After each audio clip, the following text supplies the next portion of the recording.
We're getting ready to talk about Pope's poem, The Rape of the Lock, in class.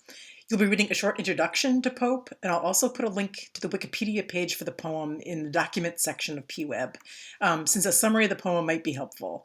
If you find yourself getting confused by anything that's going on in the poem, turn to the summary. That might really help ground you in your reading.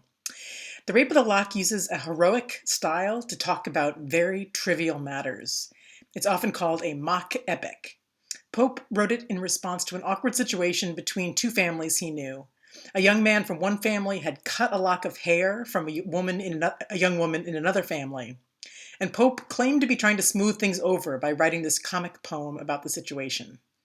It's a little unclear exactly how this was going to calm things over, but the English word rape comes from a Latin word meaning to carry away. And in this case, the lock of the hair is literally stolen. But in Pope's day, as now, rape also had this violent sexual meaning.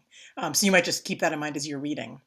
In the handout packet, I also include a text of a short excerpt from Pope's translation of the Iliad. Pope parodies this moment from the Iliad in The Rape of the Lock, and I think it will help you to have read the original before you read the parody. So look for Clarissa's speech in the final section of the poem, and some of it should sound a little bit familiar if you've read through the excerpt from the Iliad.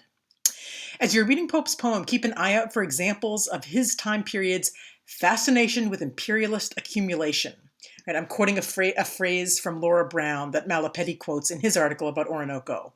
And so I think he's pointing and she's pointing to things that they see in Orinoco. And I think we've got some similar things happening. So look for imperialist accumulation and evidence of it in Pope's poem.